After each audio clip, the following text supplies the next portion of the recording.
Melisa, apa nih pesan-pesannya untuk youngsters nowadays? Youngsters ya.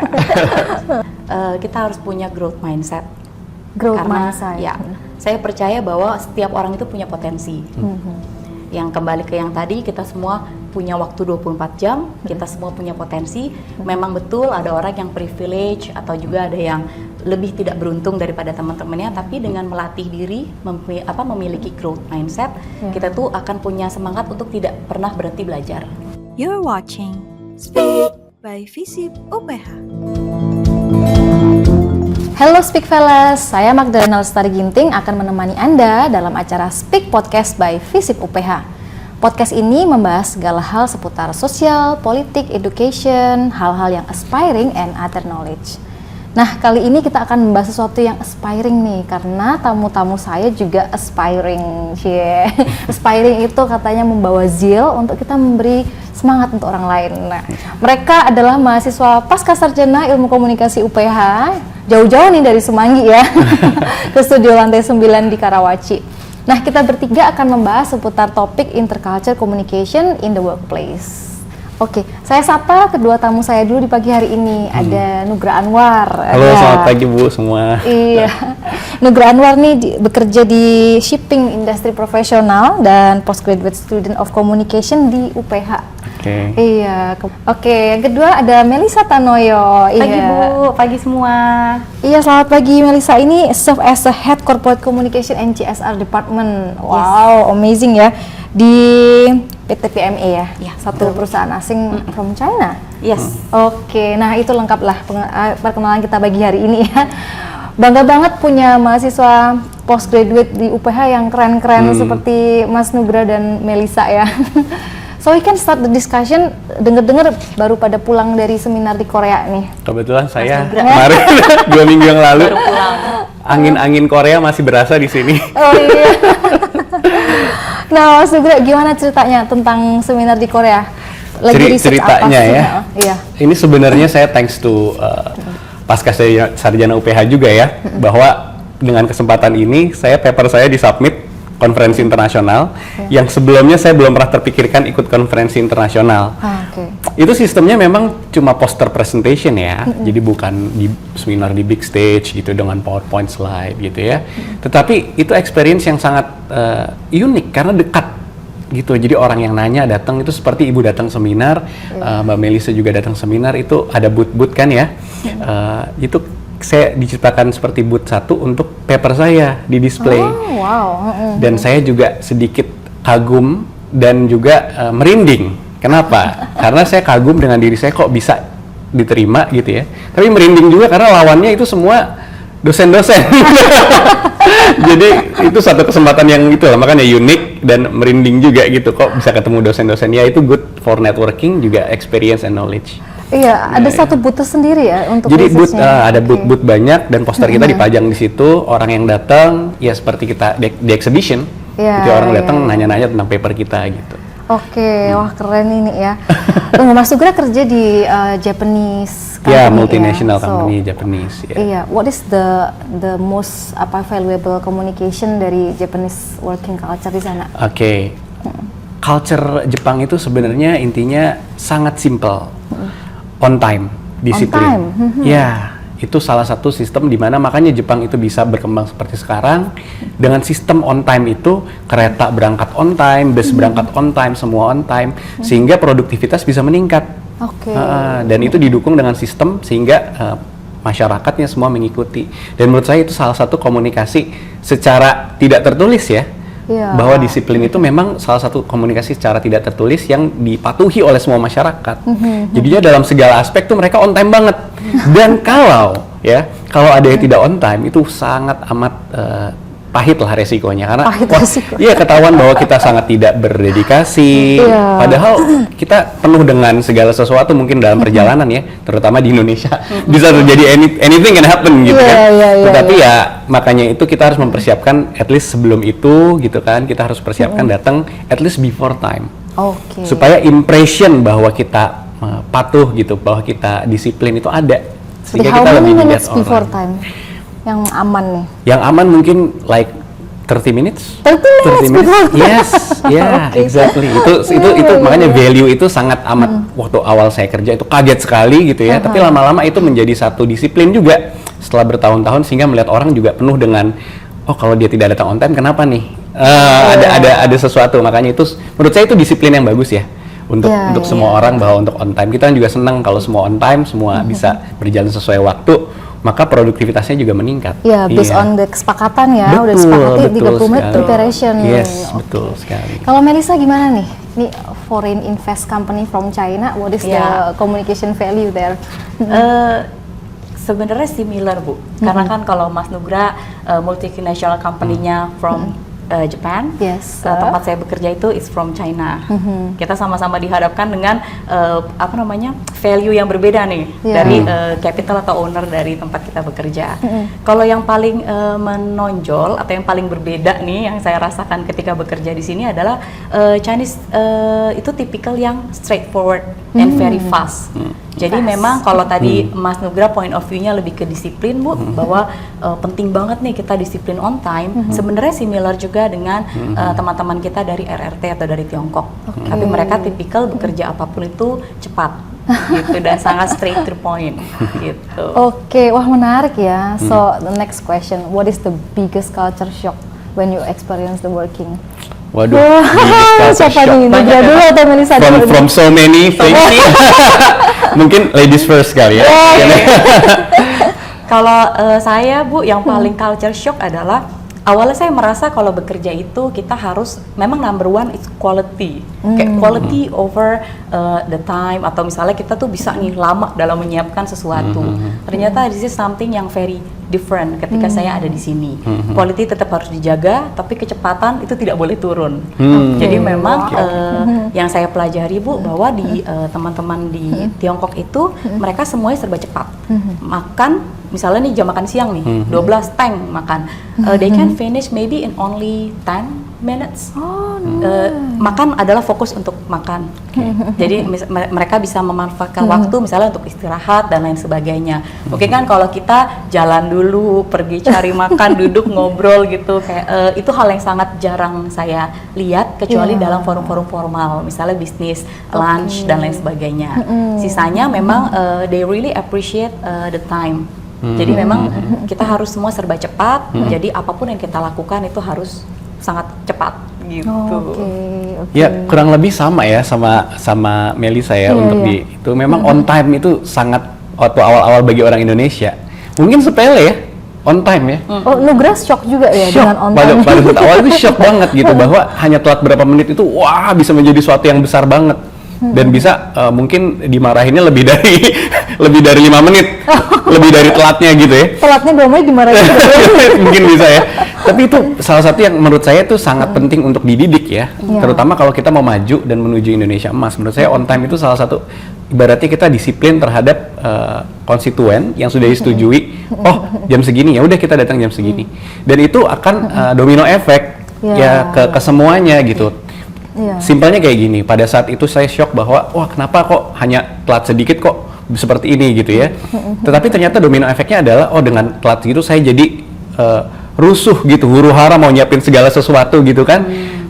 Ada aja yang miss gitu ya ibaratnya. Tapi kalau dengan kita on time, even before time, itu kita ada satu chunk of preparation time yang kita bisa pakai untuk deliver apapun itu gitu, pekerjaan dan produktivitas sehingga meningkat. Menurut saya itu sangat penting. Itu awalnya sangat shock, tapi akhirnya sekarang menjadi sangat terbiasa. Iya, gimana sih kalian ngelihat kedua hal tadi ya, itu bisa memperkaya nih suasana kerja di Indonesia? Gimana untuk yang on time dan yang dengan on time disiplin? Mungkin dengan kita lihat dari the value ya yang kita pelajari dari teman-teman kita yang beda culture, itu saya pikir memberikan warna sih Bu. Jadi memang kan dalam konteks kita berkomunikasi, kita bersosialisasi, kita nggak mungkin nih cuman kerja aja atau cuman mikirin substansinya aja. Jadi dengan mengenal karakter yang berbeda, terus dengan value yang berbeda dibawa oleh setiap orang, khususnya yang berbeda culture, seperti contohnya perusahaan saya dengan orang Tiongkok atau Mas Nugra mungkin dengan orang Jepang, adalah kita jadi lebih rich dalam komunikasi. Kita jadi belajar nih Bu, ternyata komunikasi itu nggak cuman verbal ya, bahkan non verbal pun nggak cuman masalah tatapan mata atau misalnya handshake mungkin gitu ya. Tapi ternyata hal-hal lain itu juga menjadi part of communication dan sangat membantu juga dalam kita profesional karir mungkin seperti itu. Oke. Kalau saya yakin sekali ya, disiplin itu penting untuk terutama budaya Indonesia ya. Itu memperkaya sekali karena apa? Sekarang kita sudah terbiasa sampai janjian jam berapa sampainya? Jam berapa? Udah biasa ya. Sosial umum. Sepengetahuan dan sepengalaman saya ya gitu ya. Itu sebenarnya wah kan itu cuma ketemu biasa sosial, tapi itu menjadi budaya. Ya kan? Budaya ada sesuatu yang tadinya dibentuk lama-lama menjadi suatu kesepakatan bersama tanpa tertulis kan gitu ya. Jadi akhirnya orang jadi patuh pada dasarnya sendirinya patuh gitu. Dan menurut kami kalau budayanya itu on time, budayanya itu disiplin gitu, maka segala sesuatu itu akan jauh lebih baik dan jauh lebih kencang larinya. Tadi Melissa sempat menyampaikan kecepatan tidak boleh turun. Ya, sebenarnya dengan kita on time dan disiplin, maka kecepatan itu akan memutar dengan sendirinya, roda itu akan lebih berputar dengan sendirinya, sehingga akan secara sistematis itu akan membentuk suatu produktivitas.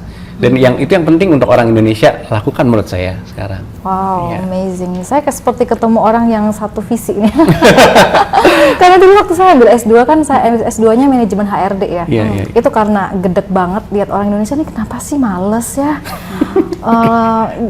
Nggak menghargai waktu gitu ya, tapi ternyata tadi terbukti juga. Kalau misalnya terburu-buru bisa jadi rusuh tadi ya. Dan everything that came up will be impulsive decision. Betul. Jadi being impulsif, menurut kalian gimana nih? Impulsif itu oke nggak sih? Impulsive decision, mungkin impulsive decision. Iya, dengan dalam konteks apa nih Bu? Kalau kita terburu-buru gitu ya. Membuat keputusan tapi yang apa ya, nggak sesuai dengan cepat kan? Mesti cepat atau high quality nih? Gimana nih? Nah, saya pikir ini challenge-nya adalah bagaimana kita manage waktu tadi Bu. Jadi kita semua lahir, kita punya waktu sama-sama 24 jam. Baik yang bekerja di perusahaan Jepang, di perusahaan Indonesia, di perusahaan manapun, baik yang tidak bekerja sekalipun, kita semua punya 24 jam. Dan kita harus pintar atau lihai untuk membagi waktu tersebut. Mungkin dalam konteks seperti kami berdua kan kita profesional, kita kerja di sebuah institusi, kita terikat nih Bu di sana gitu ya. Bahwa kita menyadari bahwa waktu kita terbatas sehingga kita harus memanage itu. Kalau misalnya kita terburu-buru, nanti kita jadinya takes to impulsive decision, itu akan sangat berbahaya baik untuk pribadi maupun untuk orang lain begitu. Karena kan kita dalam masyarakat mungkin ya, masyarakat di dalam sebuah organisasi kita kan nggak sendiri.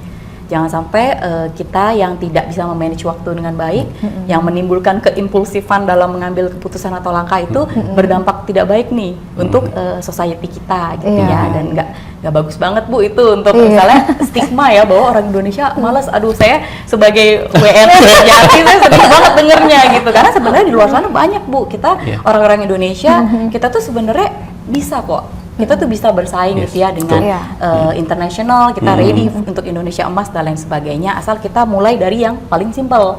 Yang tadi apa Mas? On time. Inspiring nih. Gitu. Memang impulsif ini menarik pertanyaan Bu Magdalena, bahwa impuls itu kan ada dorongan ya Bu ya? Yang terkesannya buru-buru kan gitu ya. Jadi tanpa pikir panjang akhirnya ayo kita lakukan. Contohnya impulsif buying. Belanjanya boros gitu kan. Itu buru-buru pokoknya nih jangan sampai kelewatan. Ini cuma sampai jam segini kan gitu. Sama seperti kalau kita nggak on time gitu kan, terus otomatis chunk atau waktu kita untuk berpikir dalam mengambil keputusan itu kan semakin sedikit. Jadi Melissa menyinggung mengenai waktu sama-sama punya waktu 24 jam. Ya kita sisihkanlah waktu untuk lebih matang lagi mengambil keputusan itu gitu. Dengan kita on time atau before time even gitu ya. Jadi kita punya waktu yang lumayan banyak nih. Oh, kalau saya ambil decision ini, resikonya ini nih. Decision ini, resikonya ini nih gitu. Maka dari itu kita harus mempersiapkan waktu, dan itu pentingnya on time tadi gitu. Wah, last question ini ya. Apa nih pesan-pesan untuk anak-anak muda? Kita masih muda juga. Usia berapa sih kalau masuk pasca sarjana? Wah, ini dia nih Pak. Nggak mau dijawab kalau usianya di range aja mungkin. Kami sudah bekerja, mungkin kalau saya di range-nya itu di atas 25 tapi belum 40 Bu. Nah, range-nya jadi agak luas nih.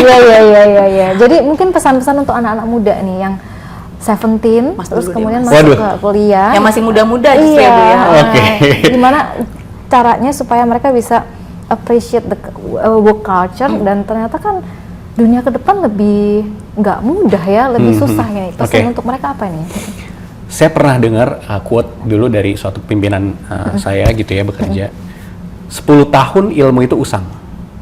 Kenapa? Karena ada teknologi berubah, apa berubah. 10 tahun itu saya gitu ya, saya kan tadi sempat singgung usia saya sudah mendekati 40. Sudah on the way to 40s gitu kan. Itu dalam 10 tahun itu tadinya handphone itu masih pakai keypad gitu kan. Dan dalam 10 tahun sudah nggak ada keypad. Dan anak sekarang, anak kita semua pada saat pakai keypad bingung ini buat apa gitu. Semuanya touchscreen. It happens gitu kan. Jadi 10 tahun itu usang, itu harus perlu tahu. Jadi minimal ada range kurang lebih ya dalam waktu 10 tahun untuk mengambil next level akademik gitu. Karena nanti banyak juga ilmu-ilmu, pandangan-pandangan atau paradigma akademik yang itu sangat berguna juga, terutama di tempat kerja, apalagi di kehidupan sosial gitu. Jadi sangat berguna sekali dan itu harus penting bagi kita semua untuk jawab itu semua gitu. Mantap. Melisa, apa nih pesan-pesannya untuk youngsters nowadays? Youngsters ya. Ini juga sesuatu yang saya sampaikan untuk diri saya sendiri di usia yang dulu, Bu, lebih muda. It's only one thing, kita harus punya growth mindset. Karena ya, saya percaya bahwa setiap orang itu punya potensi. Yang kembali ke yang tadi, kita semua punya waktu 24 jam, kita semua punya potensi. Memang betul ada orang yang privilege atau juga ada yang lebih tidak beruntung daripada teman-temannya, tapi dengan melatih diri, memiliki growth mindset, kita tuh akan punya semangat untuk tidak pernah berhenti belajar. Jadi ini menyambung dari apa yang disampaikan Mas Nugra nih. Within 10 years kita mengalami perubahan yang sangat drastis dari sebuah hal menjadi hal lain, khususnya teknologi. Jadi kita harus percaya bahwa diri kita itu mampu untuk belajar terus dan mengabsorb ilmu-ilmu begitu. Jadi kalau kita punya growth mindset positif, percaya bahwa kita akan memiliki masa depan yang jauh lebih baik. Wow, mantap, luar biasa ya. Oke, Speak Fellas. Demikian obrolan aspiring kami bertiga tentang interculture communication in the workplace. Komunikasi sebagai ilmu dan keterampilan amat dibutuhkan di era globalisasi dan digitalisasi saat ini.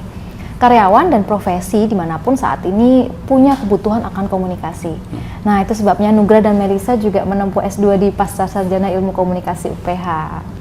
Nah, kalian juga bisa menempuh jejak mereka dan dengan mengambil studi ilmu komunikasi, karena di S1 kita tidak hanya belajar ilmunya, tapi banyak keterampilan, magang, serta kerjasama dengan industri yang kita lakukan di Prodi Ilmu Komunikasi.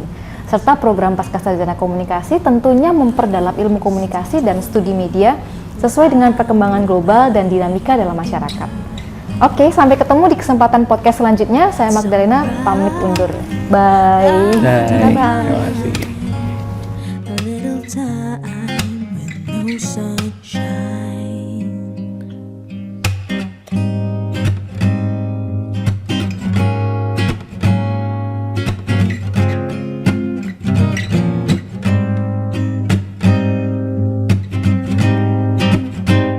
Speak. Thank you for watching.